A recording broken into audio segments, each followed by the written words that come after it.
Olá a todos.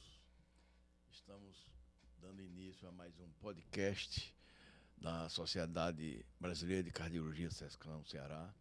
Desta vez com um tema bastante controverso, bastante atual, que é a insuficiência cardíaca. Isto é também uma organização do Departamento de Insuficiência Cardíaca da Sociedade Cearense de Cardiologia.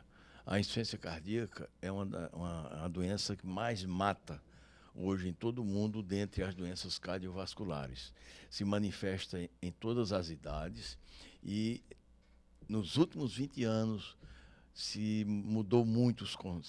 mudaram muitos conceitos, os conhecimentos da fisiopatologia, os conhecimentos do tratamento, a abordagem do paciente com insuficiência cardíaca e principalmente o conhecimento de uma boa parte dos médicos. Hoje, a insuficiência cardíaca dentro da cardiologia é uma especialidade. Então, eu sou João Davi de Souza Neto, eu coordeno a unidade de transplante e insuficiência cardíaca do Hospital de Messejana. Nós teremos esse bate-papo, esse podcast, onde nós iremos levar uma mensagem bem atual a todos vocês. Terei aqui duas grandes experts em insuficiência cardíaca aqui do Hospital de Messejana, doutora Germana Linhares, que é cardiologista, especialista em cardiologia e em insuficiência cardíaca, e cardiologista lá da unidade de transplante e insuficiência cardíaca do Hospital de Messejana. A outra expert é a doutora Laura Escócia, onde todos nós trabalhamos juntos também, especialista em cardiologia e insuficiência cardíaca, e onde trabalhamos no hospital, referência no Brasil em insuficiência cardíaca e principalmente em transplante cardíaco. Vamos fazer uma abordagem bem ampla nesse tempo que nós temos aqui, e inicialmente eu queria que a doutora Germana aqui pudesse se apresentar, né? Eu já a apresentei, mas ela pode dar a sua fala inicial e falar os conceitos o que é insuficiência cardíaca, doutora Germana. Todo mundo fala em coração crescido, tal, mas ainda se fala muito nisso. Mas a insuficiência cardíaca hoje já se conhece muito sobre seus conceitos, sua fisiopatologia. Bom dia. Bom dia.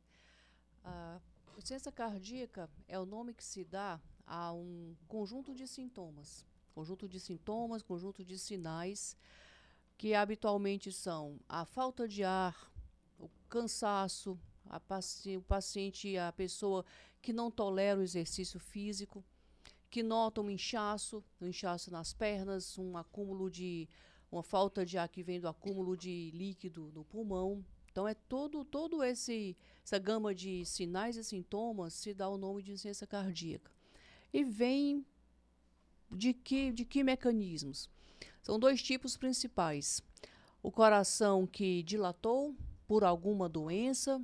Essa doença pode ser uma coisa tão simples quanto hipertensão, tão prevalente quanto hipertensão, ou uma doença de Chagas, a consequência de algumas toxinas,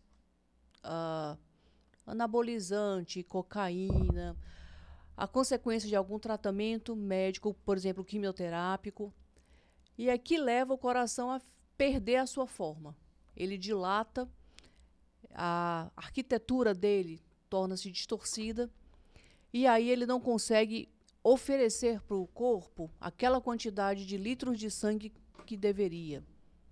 Esse é um dos mecanismos, e o segundo mecanismo é o coração, que por algum motivo torna-se rígido e não consegue mais receber o sangue que vem do pulmão, e aí não cresce, mas também não trabalha direito, porque precisa daquela elastância, daquela elasticidade para poder oferecer para o corpo o volume de sangue necessário. É o que você está falando muito, né, Germana, Sim. atualmente, isto é, a insuficiência cardíaca com fração de ejeção preservada. Isso. Né, que passa ao largo de muitos médicos, de cardiologistas, né, e outros profissionais, que ela não se manifesta claramente como quando o coração se dilata. Então, hoje a gente já tem esse fenótipo, né, que é a insuficiência cardíaca com fração preservada, e que acomete principalmente a população acima de 60 anos. E existem outras causas antes dos 60 anos, sim, que a doutora Laura até depois poderia acrescentar. Isso. Mas o endurecimento das fibras cardíacas faz com que também o paciente tenha essa insuficiência cardíaca. Isso. Laura. É importante a gente falar que é uma doença que cresceu muito. Então, vem a cada ano tendo um aumento. Porque antes, aqueles pacientes, como a Germana comentou, que eram hipertensos, que tinham fatores de riscos e que, às vezes, faleciam de hipertensão, hoje em dia eles vivem mais, levando à insuficiência cardíaca. Aquele paciente oncológico, hoje em dia faz um tratamento oncológico de uma maneira mais adequada e acaba tendo o efeito colateral das medicações, que é a cardiotoxicidade. E com o avançar, antigamente as pessoas morriam mais jovens, então agora as pessoas vivem mais. Então, acima dos 65 anos tem uma predisposição maior de ter um endurecimento, como a Germana falou, das paredes do coração e causando a insuficiência cardíaca com fração de ejeção preservada. Então, daí a importância da gente estar abordando esse tema e também bater um pouco nos que são os mitos e verdades, quais são os principais erros. E aí, pegando o gancho, doutor João, quais o senhor acha que é um erro muito comum dos pacientes que têm insuficiência cardíaca? Olha, veja, a insuficiência cardíaca a gente encontra tantos erros, né, na abordagem. Um deles é isso que nós estamos falando agora. Você veja que o paciente com insuficiência cardíaca com fração de ejeção preservada, ele é acompanhado de muitas comorbidades. E o que é que leva à mortalidade desses pacientes são as comorbidades. Hipertensão arterial, diabetes, o colesterol elevado, né? O endurecimento, né, das artérias, a aterosclerose. Então, a gente tem que ver o paciente como um todo e não isoladamente. Uhum. Porque, se você pensar em insuficiência cardíaca, um dos grandes erros é esse. É você achar que insuficiência cardíaca é aquele que tem edema, que está cansado, né? Mas, e muitas vezes, o paciente que tem a preservada, que tem o coração endurecido, ele cansa, mas como ele é uma pessoa mais idosa, o médico comete um erro, muitas vezes, de não ir a fundo na semiologia, nas perguntas, no exame físico, que continua sendo soberano. Muito importante, ele é soberano e não somente está fazendo exames complementares. Então, esses erros, dentre outros, que a Germana pode até falar também, hein? Nós vamos dividir nosso bate-papo, outros erros que acontecem na condução do paciente que tem insuficiência cardíaca. O primeiro erro, justamente o diagnóstico. O senhor falou muito bem. É uma doença prevalente, a insuficiência cardíaca, fração de ejeção preservada especificamente, passa muito ao largo, né? É muito pouco reconhecida e deveria ser muito mais estudada, né, por todos os médicos, porque as comorbidades são muito frequentes. Então, é um paciente que tem um enfisema pulmonar, doença obstrutiva crônica, mas tem insuficiência cardíaca, fração de ejeção preservada, mas não está reconhecida. 1/3 desses pacientes tem comorbidades graves. E o primeiro erro que eu diria é o diagnóstico, o subdiagnóstico. Fica como uma falta de condicionamento físico, certo? Fica como problemas de ansiedade e tudo. Da idade e tudo mais. E aí, a obesidade, não, porque está obeso, está descondicionado e que tudo. A obesidade então, é não também reconhecido. É uma comorbidade. É uma comorbidade. Uma das causas, né? Também da Exatamente. Independente de levar ao diabetes, independente de ser complicado por doença coronariana, ela isoladamente já é um fator de risco para essa doença. Né? E atinge pessoas jovens, inclusive pessoas jovens, que são, às vezes, bem sintomáticas por causa dela. Perfeitamente. Laura, você tem mais alguma coisa aí a dizer? Acho que quanto à questão do diagnóstico, lembrar de procurar o cardiologista, para possivelmente ele pedir um eletrocardiograma, ecocardiograma, raio-x, e entender que, como existe a preservada, eu não vou procurar só aquela fração de ejeção reduzida. Tem a fração de ejeção preservada. Então, não é porque o meu ecocardiograma vem com a função do seu coração está normal, que ele, de fato, está normal. Então, a gente precisa buscar mais o diagnóstico da ICFEP, conforme a gente já comentou aqui. E para a ICFE, não só dar um diagnóstico de maneira adequada, que é com a fração de ejeção reduzida, como também tratar de maneira adequada. Você falou aí do diagnóstico. O diagnóstico, ele é essencialmente clínico. Sim. Por isso que o paciente que tem alguns desses sintomas que a Germana falou no início, ele procurar o cardiologista para que o cardiologista o examine. E a partir do exame físico e da anamnese, ele vai começar a pedir os exames inerentes naquele momento. Não é somente só pedir exame. O exame clínico, ele continua soberano, porque a partir daí vem o raciocínio clínico. Como vai ser o tratamento? O que é que eu vou fazer a partir daquele momento? O que é que eu vou prescrever para aquele paciente? O que é que eu vou orientar? Porque a gente tem o tratamento medicamentoso, a gente tem o tratamento também não medicamentoso, a gente tem o tratamento invasivo, a gente tem a investigação diagnóstica. E aí, Germana, na investigação diagnóstica das causas, por exemplo, a gente pode ter um doente coronariano, a gente pode ter um chagásico, o que é que a gente focaria aí nesses casos? O paciente aparecendo com sintoma de insuficiência cardíaca. Um quadro compatível.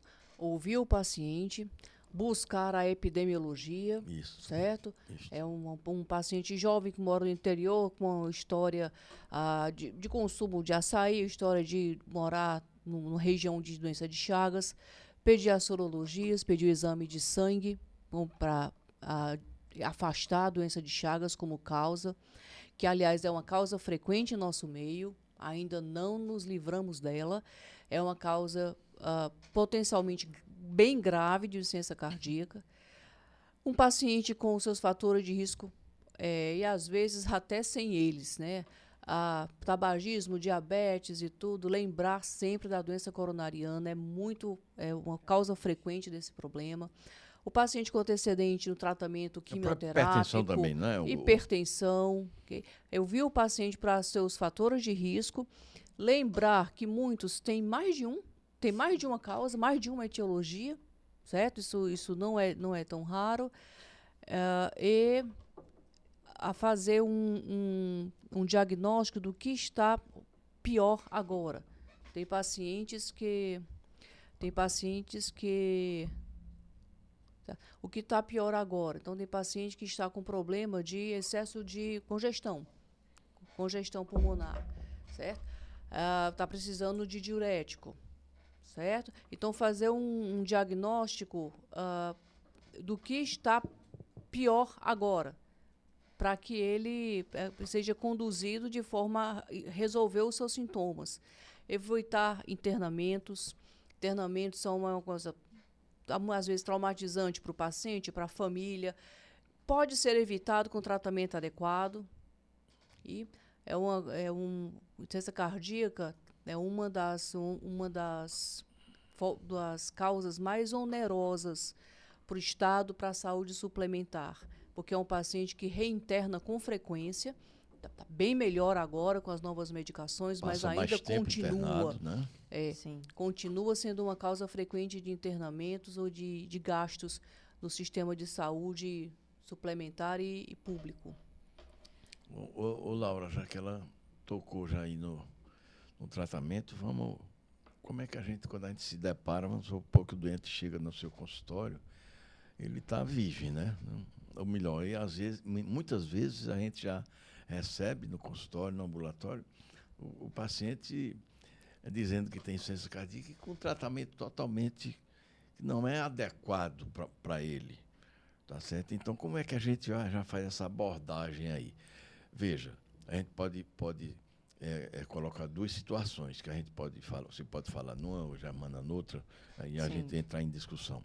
Certo. A gente tem o tratamento daquele paciente, principalmente o paciente do SUS. O que é que a gente tem hoje no SUS de bom, mas também aquele que mora distante, que não tem acesso, por exemplo, a um hospital de Messejana, vamos supor, não é? A gente tem essas situações, mas mesmo por ele morar mais longe, não impede que lá, com os medicamentos que existem lá, que ele já inicie um tratamento adequado, né? Isso. Está entendendo? E não ficar somente no sintoma, porque Isso. justamente por isso, porque o paciente muito sintomático, ele se reinterna com facilidade e fica num ciclo vicioso.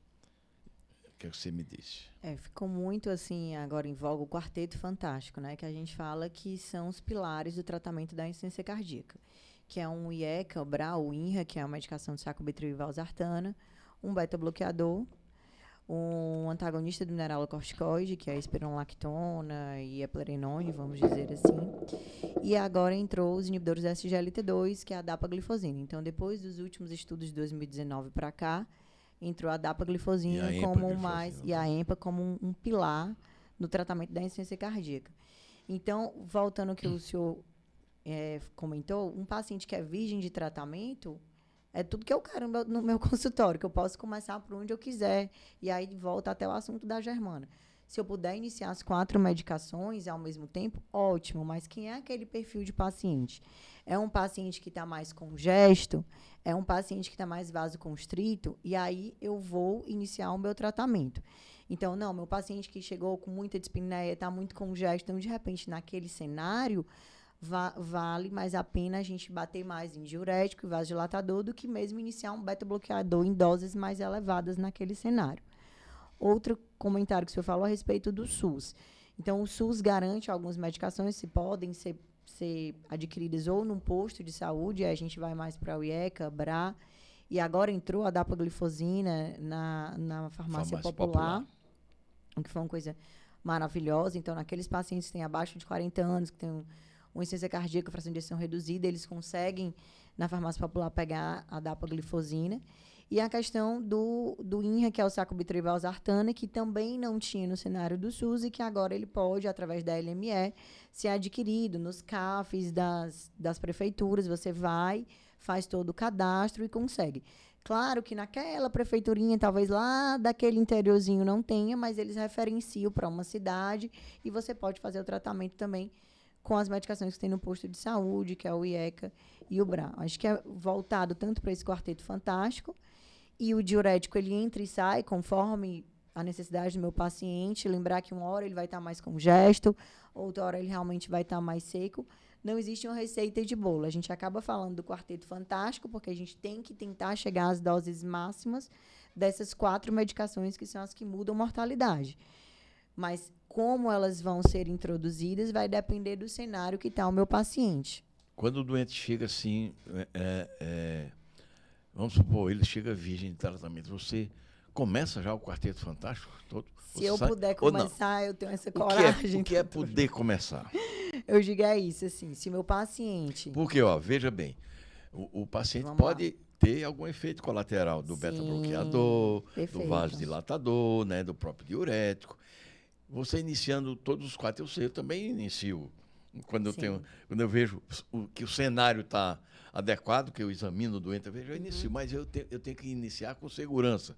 Por quê? Perfeito. Porque se ele apresentar algum efeito colateral, eu não vou saber qual foi das 4. Né?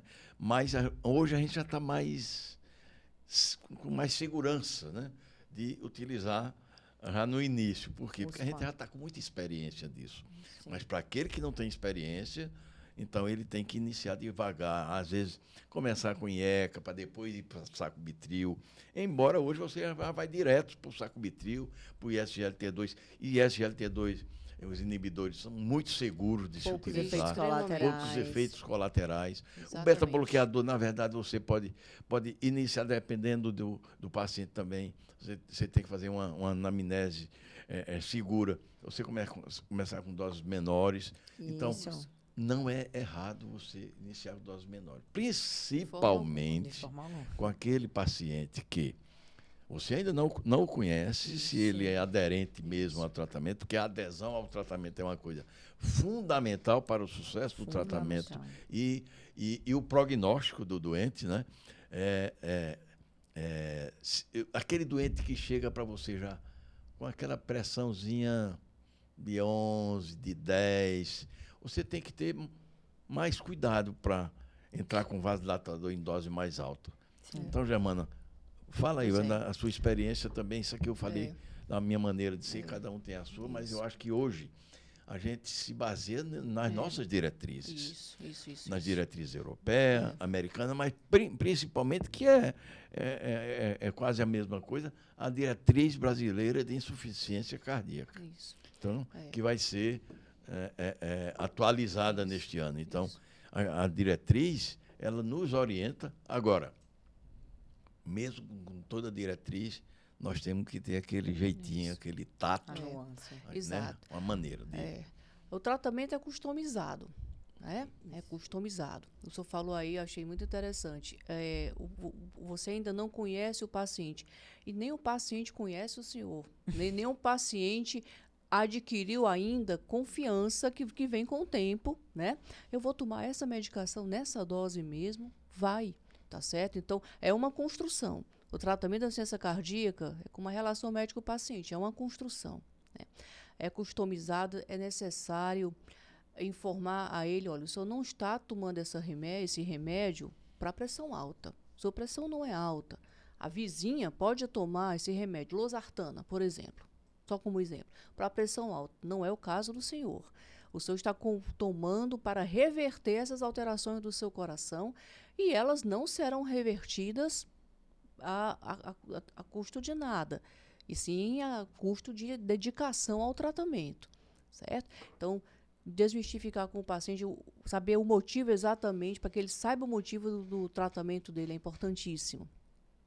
Que ele não abandone o tratamento por achar que aquele sintoma é da medicação. É muito frequente, a gente ouve. Esse remédio aqui estava me fazendo mal, então eu tirei. Ele ignora que o poder que a doença tem de trazer sintomas. Ele acha que a doença, ele pode achar que a doença não está produzindo sintomas e que o bandido é a medicação, tá certo? Quando na verdade é o mocinho, certo? Outro tópico que eu queria falar, da customização, saber que é um paciente, pelo menos no começo, vai ter que ser visto semanalmente, no máximo quinzenalmente, porque tempo é músculo, tempo é necessário para que a medicação venha logo na dose boa, nas doses utilizadas nos grandes ensaios clínicos, certo? Que a gente atinja logo, ok? Que o paciente se sinta bem, saiba que o tratamento fez diferença, para que ele não abandone, né? Você falou aí uma coisa muito importante, de ver o doente semanalmente, quando você se depara ele pela primeira vez, justamente para que você tenha vá pegando nele, como se diz. Eu digo o seguinte, eu sempre digo, insuficiência cardíaca, o sucesso dela no tratamento, o médico, ele tem que acolher o paciente. Sim. Tem que acolher o paciente e explicar para ele sobre prognóstico, sobre efeitos colaterais da medicação, tá entendendo? Para poder ele ser aderente ao tratamento. Então, essas visitas mais precoces, semanais, depois quinzenais e tal, faz com que você, o vendo na semana seguinte, está tranquilo, você pode progredir aí mais rápido, já na segunda semana você alcançar quase as doses máximas do Quarteto Fantástico. Então, isso aí é muito importante. Para uma pessoa, para um médico que como se diz, que tem vivência, que tem experiência em ciência cardíaca, ele vê que é muito infrequente, se não raro, quero usar o termo raro, ele não tolerou a medicação, certo? Ele não tolerou a medicação, eu tive que diminuir a medicação, então ele está em doses subótimas. Isso é, como eu disse, isso é muito raro. E não podemos negar ao paciente, certo? A melhora desse prognóstico, a melhora da qualidade de vida, de tudo, certo? Por receio em um efeito adverso que a gente ainda nós não documentamos, né? Por medo, o médico pode diminuir a medicação, não chegar à dose máxima, e não se justifica. Isso não se justifica. É um ponto importante aqui que a Germana falou. Às vezes o paciente acha que está com a pressão 9/6 e diz que parou a medicação porque minha pressão estava baixa. Mas o senhor estava sentindo alguma coisa? O senhor teve quadro de tontura? O senhor teve sensação de sonolência? O senhor chegou a desmaiar? Não. Eu fui no posto e a pressão estava baixa Então, assim, lembrar que, como a Germana falou, não é a custa de nada. Vou remodelar esse coração, ele vai melhorar, mas eu vou ter uma pressão mais baixa, que não quer dizer que essa pressão com níveis baixos é uma hipotensão que deve ser suspendida a medicação. Então, não tolerar é diferente, né? Não é o número, e sim o sintoma. É isso que eu sempre falo para meus pacientes. Você não vai mais ir no número, você vai no sintoma. Seu coração, ele é fraco, ele precisa de uma pressão mais baixa, de uma frequência mais baixa para ele funcionar de uma maneira mais adequada. Principalmente, não é, Laura? Porque todos eles hoje têm acesso ao tensiômetro. Isso. E não pode ser escravo dele. É verdade. Não pode ser escravo dele. Ele tem o Todos têm em tensiômetro, casa. aí ele fica o tempo todo Isso, olhando e diz que a isso. pressão está baixa. Perfeito. E o vizinho, ou então o doutor da internet, diz que está com a pressão baixa e tal, e ele vai e suspende a medicação. Então, por isso que é importante logo você esclarecê-lo sobre isso. o que é que ele está tomando e quais são os efeitos objetivos colaterais do tratamento. e qual é o objetivo do tratamento. Você falou muito bem, o objetivo é este aqui, tá? O que é que a gente tem mais aí, Laura? Eu queria fazer aqui uma pergunta para a Germana. Germana, estou tomando minhas medicações, estou ótimo, tá indo tudo bem. Mas eu fui num outro doutor e o doutor disse que o meu caso é transplante porque a função do meu coração é muito baixa, é 20%. Eu tenho 45 anos, uma função do meu coração é 20%. Eu estou ótima com as medicações, inclusive eu estou indo na academia, eu consigo malhar, estou na minha reabilitação, mas o doutor disse que é 20%, doutora Germana. E aí? Eu vou transplantar? 20% e valores correlatos ali sobe uma bandeira, né? É verdade, bandeira sinal de vermelha, alerta, né? Sinal de alerta. Então, mas indicação de transplante, pelo que eu conversei com ela, pela anamnese, aparentemente não tem, certo? Porque o transplante cardíaco é uma opção fantástica para aqueles pacientes que estão refratários à medicação.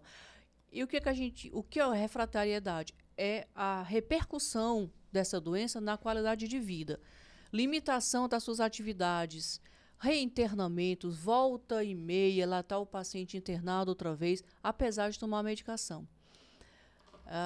Então, aparentemente, não há indicação, é refratariedade, mas é um paciente para ser vista com mais frequência, é uma paciente para estar sendo, como a gente fala, estratificada.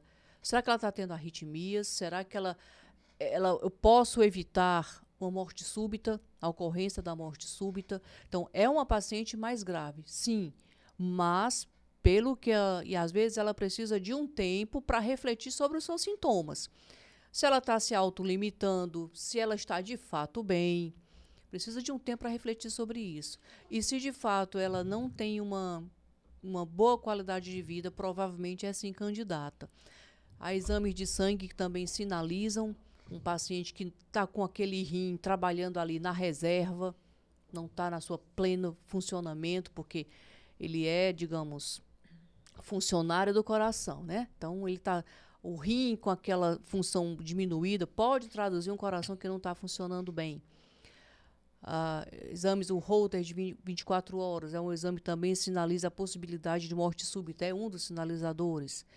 Exames de sangue, como o NT-proBNP, que é um exame que entrega o quanto o coração está estressado, o quanto o coração está sofrendo dentro daquela doença, que pode ser mais um sinalizador na possibilidade de transplante cardíaco. E, bom, falamos sobre isso, pensamos em transplante, é um paciente que, se está indicado, se está sendo considerado o transplante, precisamos agir logo. Porque há uma série de exames a ser feita, há uma série de adaptações, né, que o paciente precisa fazer, às vezes adequar a sua moradia, conversar consigo próprio sobre com o auxílio da psicóloga, sobre se ele aceita, né, passar por tudo isso. E tem a fila, né, de pacientes para submeter-se. Então, se foi considerado transplante cardíaco, precisamos agir de forma a não perder o tempo do paciente. Esse o paciente bacana- da Laura, viu, Não, vou pegar é um aqui. paciente perigoso. É, isso que eu ia sim. dizer. Porque É, é o sim. seguinte, você É isso pensa, aí. você tem que ir fundo no seu Isso. exame clínico. Não é só a Isso. fração de injeção que indica É. o transplante. Isso aí. Tá certo? Então, tem muitas. Eu tenho uma experiência mais tempo, né, nessa área, e a gente vê coisas assim. A gente, quanto menos espera, aí a gente soube que o paciente teve morte súbita, como Isso. você falou aí. Então, não é somente fração de ejeção, é Isso. tudo isso que você falou aí. É. Ele precisa ser, na verdade, ser avaliado por um Especialista. médico especialista Exato. que tenha Exato. experiência em transplante, que conheça, porque todos nós recebemos muitos pacientes que vêm de fora, de outros estados, com indicação para transplante. Eu tenho vários, não só de fora, mas daqui de Fortaleza, e que o tratamento não era adequado. A gente consegue Sim, reverter sim. a Isso. causa. Porque ainda tem o tratamento intervencionista, a gente pode Isso. utilizar Marca-passo. ressincronização marca-passo, Isso. CDI. A gente Isso. pode ser um paciente isquêmico, em que fazia revascularização nele. Se for um paciente valvar e ele tiver indicação, a gente fazia a troca de válvula. Se for um paciente congênito, corrigir a doença congênita. Então, vocês vejam que é um doente, quando o doente, o coração entra na primeira falência, vamos dizer assim, ele tem que ser visto por quem tem Pelo experiência. especialista. É. Eu concordo. E ainda mais, como a Germana citou aqui, vários fatores de mau prognóstico. E não se contentar com aquela falsa estabilidade da IC. Não é porque eu estou ótima em classe funcional 2 que eu não tenho risco e que eu não posso ser uma candidata a transplante. Então, ela frisou bem os fatores de mau prognóstico, arritmia no Holter, fração de ejeção muito reduzida, menor do que 30%. E lembrar também dessa que eu citei, né? Que é a falsa estabilidade da IC. Você acha que o paciente está bem, está ótimo com aquilo ali, não progride de medicação, como o senhor falou, muitas vezes vem Isso. dizendo, olha, já é o seu limite, sua fração de ejeção é muito baixa, você já está tratado, e agora é caso de transplante, como o senhor disse. Vários pacientes eles vêm de fora e a gente olha e está em subdoses de medicações. Às vezes a subdose é porque não tolerou, né? É aquela coisa, não tolero porque minha pressão cai muito. Então, acho que foi bem bacana que o senhor ter pontuado isso e a Germana também, esses fatores de mau prognóstico. Aí Germana, você falou agora uma coisa que é fundamental na análise, que é os fatores de mau prognóstico. Tem Isso. mais de 40, 50 Isso. fatores de Isso. mau Estão ali prognóstico. escondidinhos. Por né? exemplo, esse seu paciente com 20% de fração de ejeção, se ele for ou um coronariano ou um chagásico, aí Já você mudou o já cenário. mudou, Já você já tem que ver É, diferente, tá certo? exatamente. Que ele Exato. pode estar lá na academia dele na esteira e ter uma morte súbita na esteira. Isso. Então vocês vejam como é complexo, não é assim tão fácil de indicar o transplante. Muita gente acha que está com a fração de ejeção tanto. Eu me lembro muito de uma paciente lá no nosso ambulatório que disse: doutor, por que é que meu pai com 35 de fração de ejeção sente tanta coisa, e eu conversando ali fora com um que tem 18, ele não sente quase nada. Eu digo, tá vendo Acontece. aí? Não é só fração de ejeção. Isso. E talvez, eu não sei se o de 18 disse a verdade, tá entendendo? Então, é muito complexo. É uma síndrome complexa. Isso Sim. aí. E a gente todo dia aprende, e todo dia a gente se debate com dúvidas, e que nós, lá entre nós mesmos, lá, a gente tira essas dúvidas. Isso. E aqui, esse podcast está sendo justamente para isso, para que a gente possa levar a nossa experiência e a gente tirar alguma dúvida sobre doença tão mortal, que é conhecida como o câncer do coração, Sem dúvida. porque ela mata mais do que o câncer. Né, Germana? E é a via final de praticamente todas as cardiopatias, Isso. né? Tudo conduz à insuficiência cardíaca se não for adequadamente tratado e, às vezes, mesmo sendo. Infarto, a doença congênita, as valvopatias, no nosso meio febre reumática. Então, tudo pode conduzir à insuficiência cardíaca se não for bem tratado e, às vezes, mesmo sendo. A Laura fala uma coisa muito interessante. Está aqui um paciente num município pequeno, numa prefeitura com poucos meios e tudo, mas não há motivo para ele não ser bem tratado. a maioria das medicações é muito barata. A maioria das medicações, por exemplo, losartana tem na farmácia popular, Tem carvedilol tem no posto. posto de saúde, Enalapril. espironolactona, enalapril. Então, eu fico muito feliz em, às vezes, receber um paciente grave, mas que foi visto há pouco tempo por um médico no município e ele manda o paciente muito bem encaminhado, já com as doses médias a altas das medicações. Então, ele proporciona uma total diferença de desfecho. A atuação dele, como se diz, a conduta dele, fez toda a diferença para aquele paciente. A gente não pode perder tempo, né?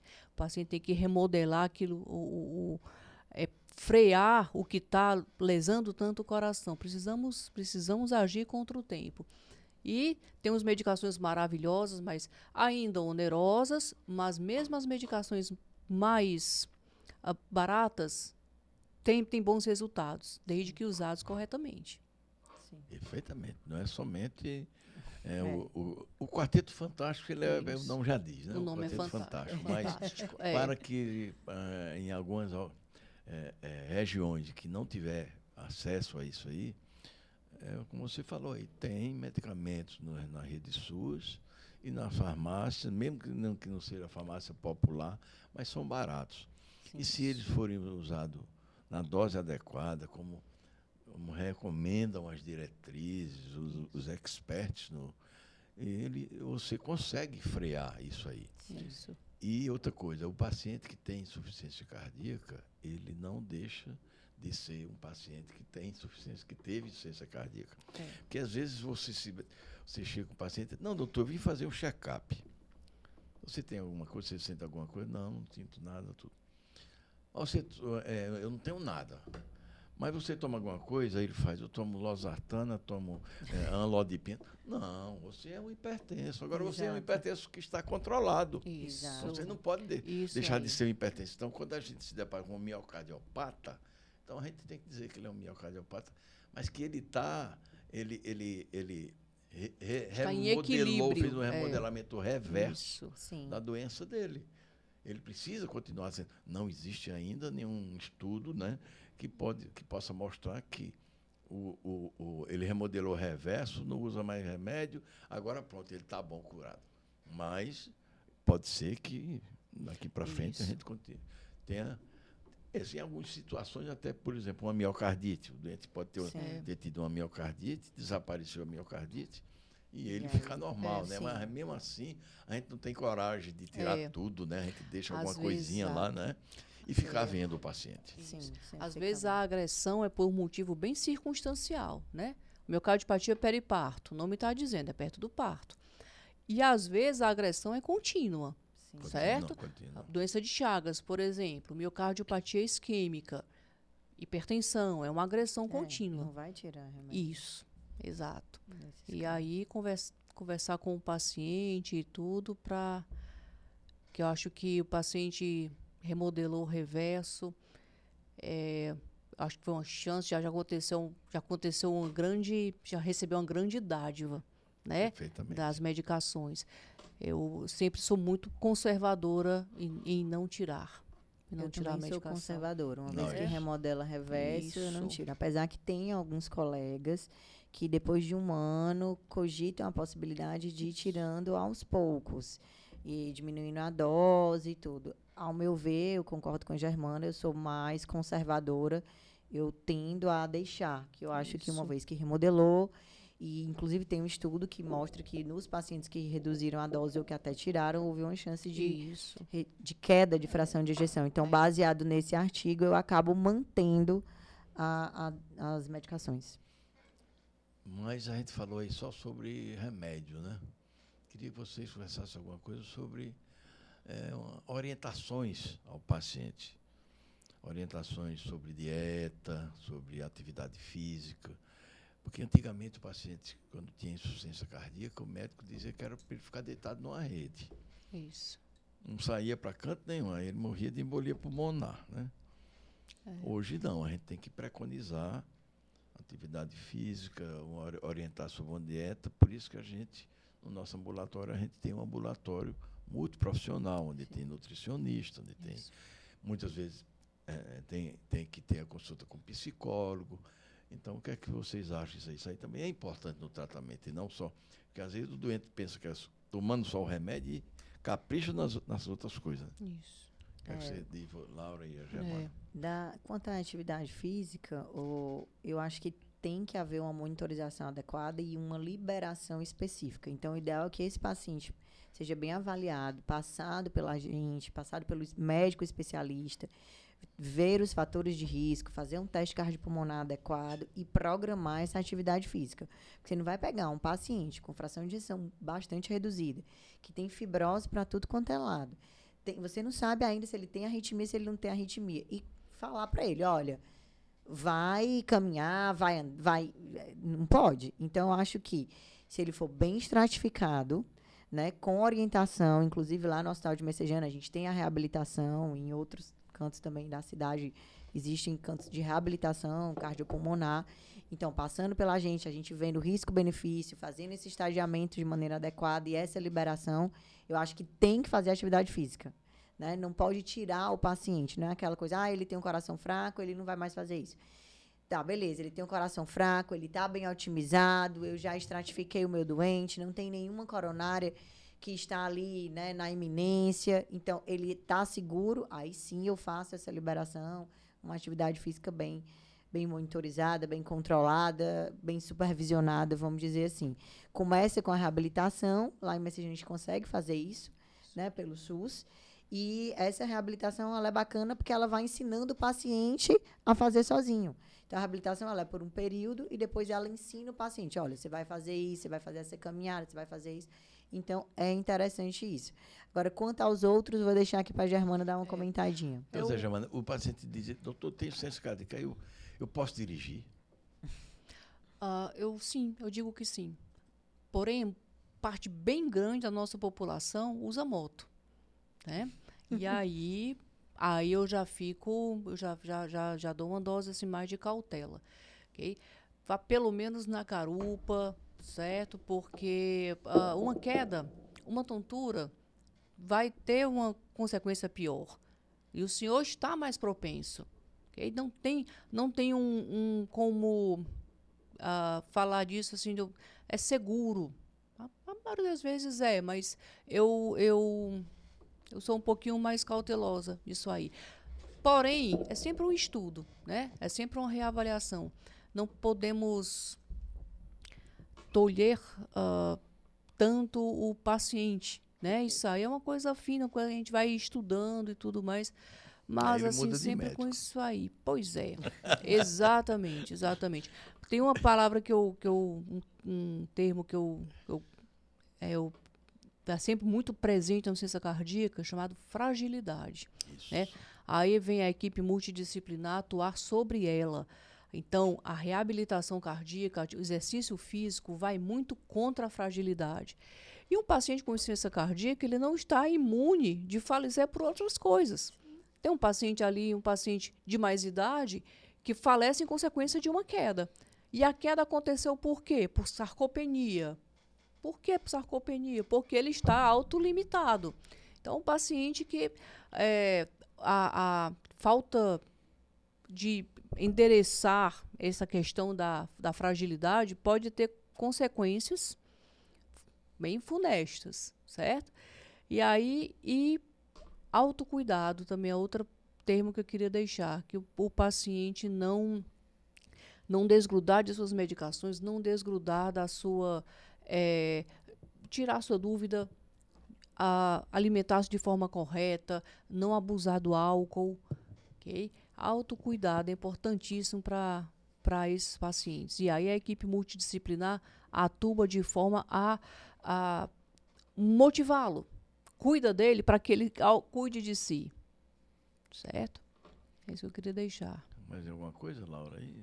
Não, acho que deu para buscar aí, foi desde a etiologia até o tratamento, fomos para o transplante, eu acho que foi bem, né, debatido o tema de maneira geral. E levar essa mensagem assim como também um alerta, né, aos médicos, sim, de que a população E que a insuficiência Isso. cardíaca é uma doença muito mortal, né? É. Muito mortal, as estatísticas são bem claras, mesmo com todo o tratamento que nós temos hoje, que a gente diria assim, o tratamento mais avançado que nós temos hoje, mas ela continua matando muito, justamente por causa de falhas em todo esse complexo de coisas que nós Todos falamos. estes Né? níveis. Né? Então, muitas coisas falham, mas eu diria também você, quando se depara com o paciente com insuficiência cardíaca, você tem que ser muito enfático na busca de sintomas e no exame clínico. Não se pode tratar um paciente somente na base de exames e da gente, sem ir longe, observando aqueles fatores de mau prognóstico, você buscar se está presente no paciente algum daqueles fatores, para que você possa também ajudar o paciente que tem insuficiência cardíaca. Ele precisa de ajuda do médico, ele precisa de ouvir também coisas boas do médico, né? E não somente em algumas situações dizer, não, você é como um certo dia que me encaminharam uma paciente que tinha uma válvula mitral, uma prótese mecânica há 50 anos, mas ela já estava com insuficiência cardíaca e tal. E eu falei para ela que eu ia melhorar a medicação dela para ver se diminuía aquele coração e tal. Aí, se não conseguisse, tinha um transplante para ela. Ela tinha 63 anos. Ela chegou para mim e disse, doutor, transplante. Como é transplante? Não, transplante para colocar outro coração da senhora, uma família doa e tal. Ela disse, mas doutor, eu gosto tanto desse meu coraçãozinho, não é? Então, você faz uma abordagem completa com o paciente. Eu tive que dizer para ela que não, porque já foi encaminhada para transplante. Eu disse, não, a senhora tem toda... Não é? Então, otimizei a medicação dela, ela hoje está ótima, né? Então, tudo isso aí são eu diria assim, um nome que a gente utilizava muito, são filigranas, né? São coisinhas que elas ajudam no tratamento. E você tem que tê-los à mão também para levar também essa mensagem ao seu paciente. Lembrar do I need help, né, doutor João? Aqueles pacientes que com IC avançada, pode ser que não é porque você está tratando errado, pode ser que realmente ele já é um candidato a transplante. É como se eu bateu aí nos fatores de mau prognóstico. Então, estou tratando meu paciente, o paciente continua ruim, não é vergonha para ninguém, inclusive está na nossa diretriz, um IC avançado, I need help. Eu preciso da opinião do especialista, eu vou mandar para o especialista para ver se aquele momento não já está no momento de trocar o coraçãozinho da sua doente, né? Conforme o senhor disse. E se a gente olhar a insuficiência cardíaca, né, cada vez mais prevalente, mas é um case de sucesso. Se a gente olha... Hipertensão. A última medicação, se eu não estou enganada, foi em 2001. Alice Quireno. Né? Que nem ficou. Que né? nem ficou, Exato. E não tem mais nada. Nada. Enquanto a insuficiência cardíaca, em 2014, uma nova medicação, sacubitril valsartana. 2019, a dapagliflozina. Certo? Sem falar no armamentário diagnóstico. Ressonância, por exemplo, testes genéticos, testes genéticos, as intervenções como ressincronizador, né? Já tem mais de ressincronizador, mas o mitraclip. Então, ao mesmo tempo que uma doença prevalente, mas a cardiologia, né, as tecnologias estão oferecendo muito mais para o paciente que outras doenças, em outras condições mórbidas. Tem estudos aí, né, com novas drogas estão para vir, né, para o tratamento da insuficiência cardíaca, né? E, na verdade, para mim, eu digo que houve um divisor de águas, foi quando se lançou o sacubitril valsartana. Porque até o sacubitril era um desconhecimento muito grande. E depois se mostrou a eficácia do sacubitril valsartana e a gente começou a ter mais tato, mais experiência com ele, e depois veio o inibidor do SGLT2.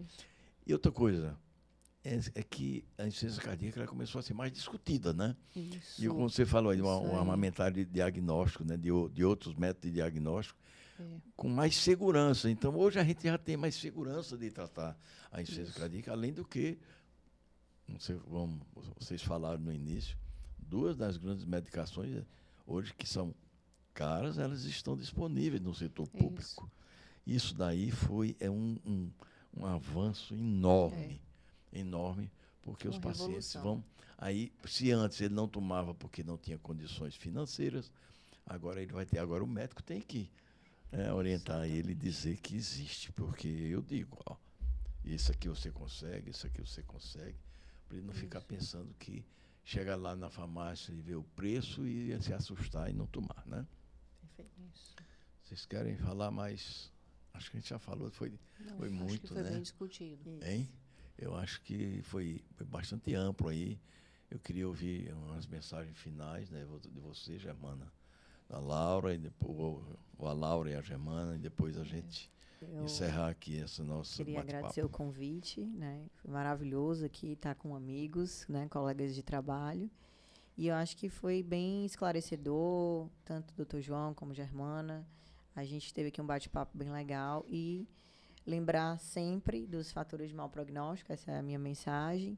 Sempre tentar otimizar as medicações e não esquecer de que muitas vezes não é você que está errado, é o doente que já é muito grave mesmo e ele precisa do especialista. Isso mesmo. Eu queria agradecer o convite, parabenizar os debatedores, né, pela lucidez dos comentários, né. Minha mensagem é cuidado, evite a inércia terapêutica, certo? Todo mundo hoje tem o celular de todo mundo, vamos trocar uma dúvida aqui, posso te encaminhar o paciente, não há motivo para inércia terapêutica, essa é a minha mensagem. Eu agradeço também à Sociedade Cearense SBC Ceará por essa oportunidade de a gente discutir nosso tema aqui, de trazer o nosso grupo lá no Hospital de Messejana e do DEIC Ceará. Dizer que foi muito proveitoso e eu me senti muito à vontade em casa, né, com vocês duas, né, que a gente se vê todos os dias, todos têm muita experiência, né, e a gente discute nos corredores, a gente discute por telefone, pelo WhatsApp, tudo. E dizer o seguinte, como duas palavras finais. Uma vocês falaram agora, que é a inércia. Porque a inércia que é você pensar que você já está no tratamento adequado, você não avançar naquilo que preconizam as diretrizes. Segundo, para evitar também essa inércia, que você acolha o seu paciente e o veja com mais frequência. Se eu vendo com mais frequência, você dá segurança ao paciente, você fica sabendo realmente os desvios que possam ter acontecido ou não, e você estará proporcionando uma maior sobrevida àquele seu paciente. Você vai ver que ele não se queixa mais de que foi para a emergência, de que se acordou de noite com falta de ar, de que cansa, de que está com mal-estar quando anda, e assim por diante. Então, muito obrigado a vocês duas. Eu acho que foi muito proveitoso e espero que todos também aproveitem os ensinamentos aqui que nós levamos para todos. Obrigado. Obrigada. Muito obrigada.